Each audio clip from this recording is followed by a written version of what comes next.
This episode is brought to you by the letter A. I'll ride the Arizona Trail. We'll talk about trail advocacy and keeping horse trails open, learn how to keep a high line tight with the Alpine Loop, and talk about finding the right animal with Ty Evans. I'm Celeste. And I'm Robert. Together, we travel the nation in pursuit of the best horse camps, spectacular horse trails, equine tools, deliver the tops in riding tips, and we'll meet the most interesting people along the way. Not only will we be traveling the nation, we'll be doing it with you, our viewers. Join us on our adventures with horses and mules. But first, thanks to Hands on Gloves for sponsoring this episode. Their help has allowed us to produce this video and to continue our passion for sharing all things horse and trail related with you, our viewers. We appreciate it. A is for Arizona Trail. Come ride with us, said the members of the Arizona Horse Council, East Valley Backcountry Horsemen, and the Superstition Horsemen's Association. Now that's an offer I just couldn't refuse, so off I went.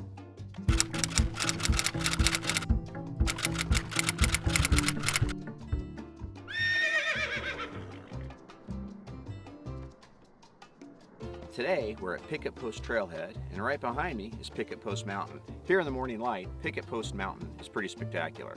The Arizona Trail runs right over this way, and we're going to be riding it today. It's going to be a great day. It's going to be warm, so we're heading out early. This is Amigo, and he's keeping me safe on these trips in Arizona. The Arizona National Scenic Trail stretches for 800 miles across the entire length of Arizona. It connects deserts, mountains, wilderness, history, and people. It's pretty darn impressive and equally groovy. We rode a section of the trail from the Picket Post Mountain Trailhead near the town of Superior, about 60 miles east of Phoenix. Here's two great reasons to use a trail register. That'll help SAR teams find you if you get lost, and they let land managers know that horsemen use the trails.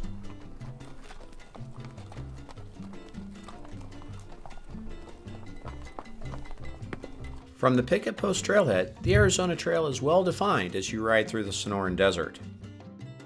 This is the Arizona Trail. We are now on the Arizona Trail, official list.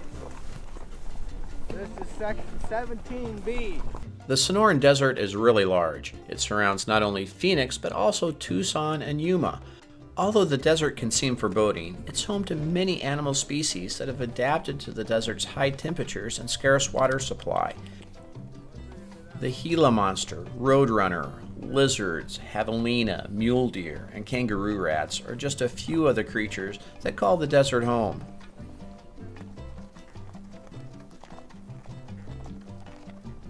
Sharp-eyed riders will not only enjoy sightings of the area's fauna, There's something. but also of the many desert plants that survive here. Oh, really? The Sonoran Desert is the only place in the world where the saguaro cactus grows wild.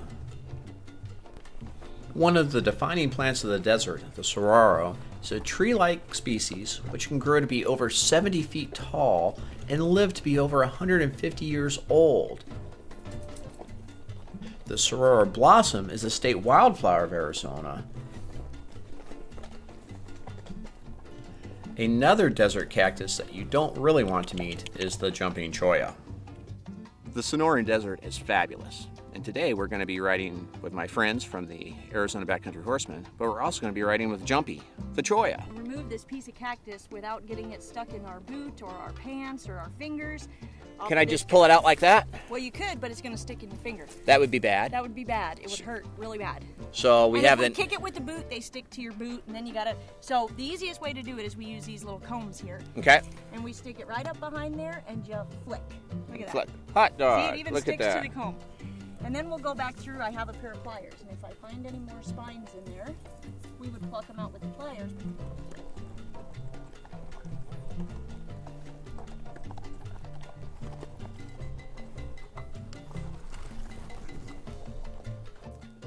I forgot my sweater.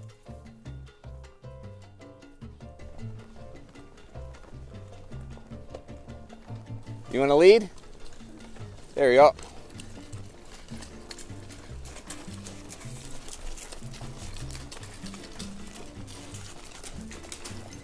After a ride, sitting down and talking about the trail is always a great time, and today's ride was no exception. I'm used to trees, big trees, 100-foot tall trees in my yard, and I wasn't expecting any trees here in the desert, and we ran into quite a few in the draws and the washes where there's water, and I was glad I had the helmet on a couple of times because I was so busy watching the camera. They grabbed me a time or two, those low-lying limbs. Today you hauled me all around Picket Post Mountain on the Arizona Trail. Fabulous ride. Talk to me about the Arizona Trail. Your group does a lot with the Arizona Trail. The three groups that I'm involved with over the years has been very much working with the Arizona Trail and keeping it up and keeping it going. Talk to us about the Arizona Trail and what your group, the Superstition Mountains Horsemen's Association, what do you guys do? Well, with us, we went in as a co-steward with East Valley Backcountry Horsemen's Association for the Section 18A. So Steve McClintock. And I'm president of the East Valley, which is one of the three chapters. Pick a route that you want to do, and you can mix it up because we have so many, other trails that are out here. And that's what we did today. We hopped on the Arizona Trail, and then we hopped off. Yes. And took a we went up Arnett Canyon. Arnett Canyon. Telegraph Beautiful. Road, and then Telegraph Road. Came back around. I hope you enjoyed this ride as much as I did. It was fab. If you want to visit Picket Post for yourself, you know where to get the best horse trail info. TrailMeister. It looks like you had a great time in Arizona. I did. The trails are great, and I got to meet a lot of the people that help keep them open. Well, how does that relate to the first letter of the Latin alphabet? Trails Advocacy.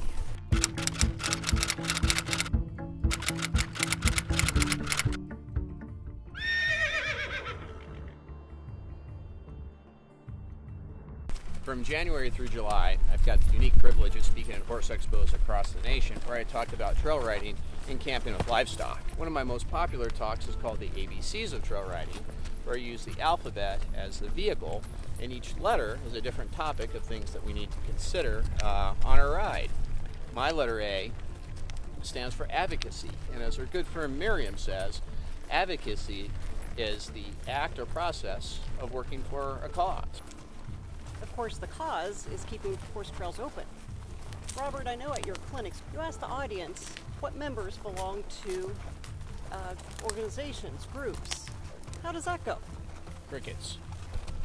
Far too often, the sound of silence is deafening, and it's crickets in the audience. I don't know if that's a reflection of our American educational system or that people just don't belong to trail advocacy groups. Sometimes I think it's people just don't know that the groups exist. Maybe they think it's forest gnomes clearing trails and lobbying land managers to keep the trails open. I don't know. Here's a few hard truths for you. Every day, another bit of paradise is paved over for a subdivision or a parking lot or a strip mall. Here's another truth for you. Land managers have tiny, tiny operating budgets. They can barely keep our trails maintained, let alone build new trails. And here's a big truth for you. Equine users are a tiny, tiny percentage of the trail-using population. What can we do to keep trails open? Or keep paradise possible? That's quite the alliteration, Robert. For some people, paradise is a margarita on a warm beach. For me, it's a dirt trail going into the wilderness on a hot summer's day where you can hear eagles screaming high above and smell pine on a hot summer breeze. It's the companionship of a trusted horse or mule that will faithfully get you home. Here's a few things that each of us can do. We can volunteer and we can organize. Volunteer organizations are a loud voice for horse riders across the nation. They do trail maintenance, they lobby land managers for equestrian use, they take volunteers out, and they promote horse riding as an enjoyable way to enjoy the outdoors. An enjoyable way to enjoy the outdoors? Yes. My first volunteer trail project was with the Tahoma chapter of the Backcountry Horsemen of Washington back in 2009. Over 24 really hard-working and committed volunteers rerouted part of the Pacific Crest Trail that was running along a road. My experience was fabulous, and your trail maintenance experiences will be fabulous too. You just got to find a group to join and have fun with. If you don't belong to a group, club, organization that will represent your interest as an equestrian, you should. I belong to the Backcountry Horsemen of Washington, but they're far from the only group working to preserve your right to ride trails. Celeste, what are some other groups that can help with equine access to trails? Most states have horse councils, like Wisconsin or Arizona or Ohio Horsemen's Council. And they provide the mouthpiece to organize members for work parties, such as trail maintenance, and working with the land managers to keep those trails open within the state for equestrian use. Like to ride fast and far? The American Endurance Ride Conference has a special trails committee that makes grants for trail maintenance. Are you worried about zoning issues restricting horse access? Oh, the Equine Land Conservation Resource, ELCR, works with its members to raise awareness and help keep land open to horse use. These are just a few of the groups that can help make your voice heard. Horse clubs and groups are not just trail maintenance, and it's not all work. They're also great social clubs. It's wonderful to belong to a club where you can talk about trail conditions, training, feeding, any number of things equine with like-minded folks. The food is usually pretty good too. They agree. But please, don't wait until there's a crisis and your trail is closed. Join a group, a club, an organization that does trail maintenance. Volunteer.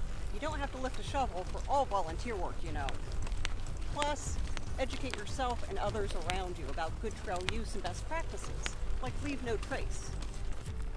To find an equine group near you, go to the front page of TrailMeister.com, where I've got a big list of horse clubs and groups around the nation. You'll find it helpful. Well, that was a good ride.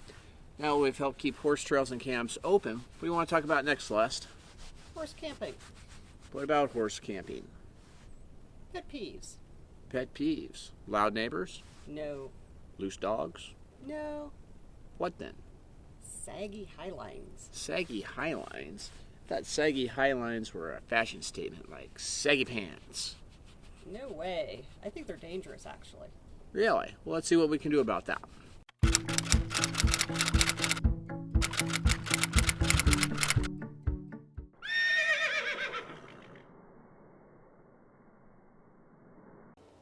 Putting up a high line, having trouble getting it taut and tight? I do. I try to tie it off, get it nice and tight, and it's still saggy. But here's a better solution. If we make a pulley system on the high line, we can tighten it and use mechanical advantage to our favor. Let's check it out. To create that pulley system, all we're going to do is create a fixed loop on our rope that we're going to use to pull on. And that loop can be as simple as a granny knot. And this will work. Unfortunately, it's never coming out of the rope after it's had a load on it. So instead, we're going to use a knot that's easy to untie after it's been in use. Because let's face it, nobody cares about a knot. We care about the tool that we're making with it. In this case, I want a tool that makes for a taut high line. So what I'm going to do is make the Alpen butterfly. And all we do with the Alpen butterfly is we take a loop in our hand, pass it by our thumb, by our fingers, back by our thumb, take the loop that's by our fingers, pass it under the two loops by our thumb. Let's watch that one more time. Take the loop around your thumb, cross over your fingers, back by your thumb, grab the loop by your fingers, tuck it underneath the loops by your thumb, and pull through. Soon you'll have the Alpen butterfly. There's another way to tie the Alpen butterfly, and for this, all we're going to do is take our line and make two loops in the same direction. We're going to take the top of the top loop and pass it through the bottom. And again, we've got our butterfly that flies away. And one more time again. Make a loop, make another loop in the same direction, tuck the top loop through the bottom loop.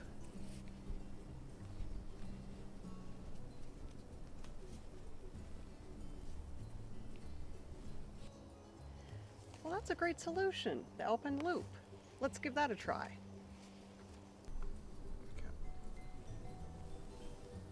Thumb, fingers, cross in the back, cross at the thumb.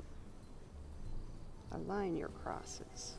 Pull a little slack, under, and up through, and tighten. Butterfly. Butterfly. Okay. Make a loop. Make another loop in the same direction. Take the top, pull it down, under, up and through. Then pull tight. There's my loop. And here's a tip, a carabiner. This will prevent rope-on-rope burns. A lot easier and smoother too. Snap that on the Alpine loop. Snap the loose end of my rope on. Now I've got the leverage of 10 men or 10 mules. Tighten that up. Grab to lock it in through the other carabiner. Little half hitch at the top. And then I will lock this in. And just one more half hitch. Pull that on through. Now that's tight. We've covered a lot of ground today. The Arizona Trails Advocacy, the Alpine Loop. What's next? Well, you forgot the most important part. What's that? Finding the right animal for trail riding. A is for animal.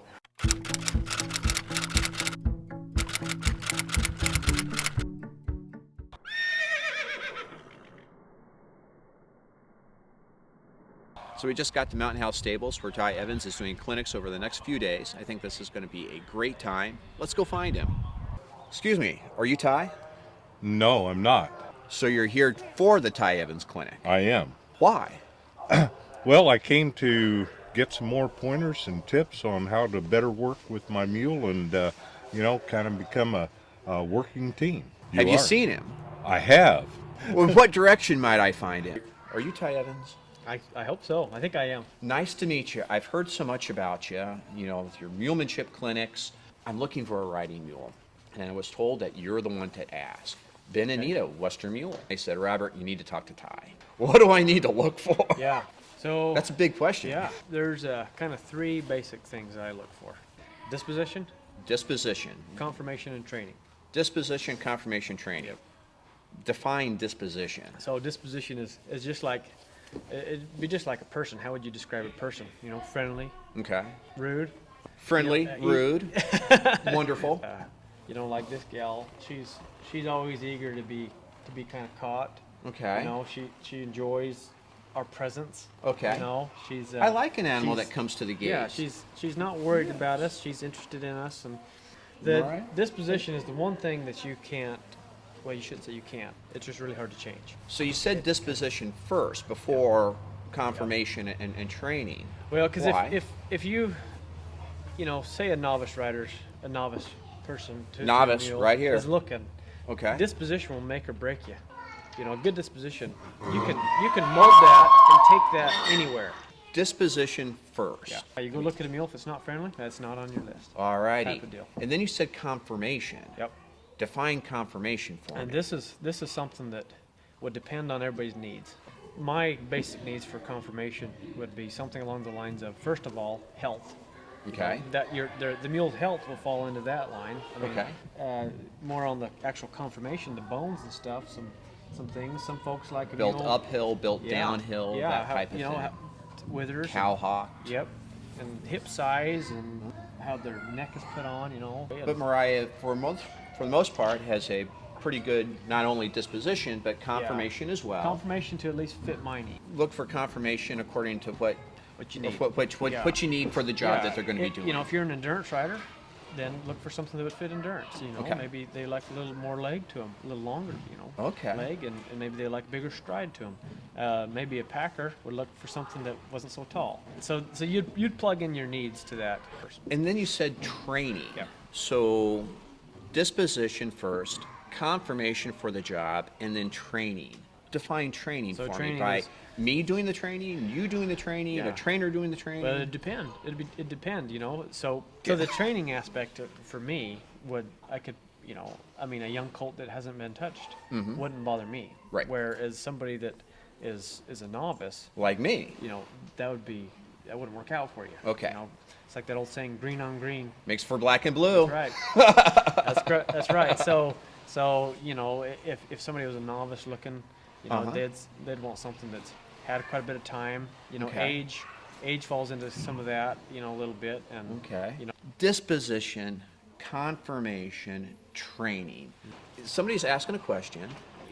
Yeah, extreme rock hopping crawling. So somebody's asking this. Yeah. What is this? oh shoot, down in Utah, all we have is rocks. You got to jump on them if they're there. Down in Utah, we play, you know, on these things, these rocks quite a lot. Okay. And it's just good obstacles for the mules. Than just kinda So going down the hopping trail. up and down rocks. And going round through. Okay. You know, I love navigating some really rough terrain and Wait a helping minute, the mule wait a to minute. choose. Ty is saying rough terrain here. I'm thinking that's a little bit of an understatement, perhaps. We'll have to show a clip. There you go. There's another question coming in. Britchin or Croupers, Ty? I always tell folks to do this, and you can do this, Robert, if All you right. want. You stick your 4 fingers out in front of you. Take your other hand and pull back hard on the tips of your fingers. Okay. That's your britchin. Okay. Now just point your middle finger at yourself. Flip yourself off. And This is a family show, Ty.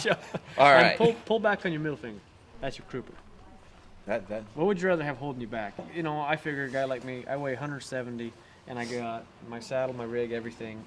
All that weight coming down on the mule, I'd like to have the whole hip to hold me back, rather than just the tip. I believe anybody in the Rocky Mountain region of the country Okay. ought to be riding with Britchens. You know, Why? everything is up, everything is down. In flat country of Kansas, Uh-huh. well, a Britchen is overkill.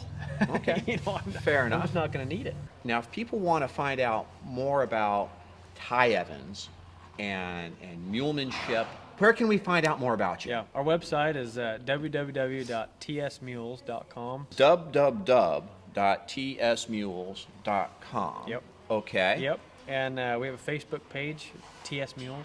TS Mules on the Facebook. Okay. Yep, and that'd probably be the best 2 places to find us. Well, thank you very much. It has been a pleasure learning all about what I need to look for in a mule. We've got lovely disposition, great confirmation, and I hear the trainer is excellent. So have a great day, everybody. Ty, thank you very much.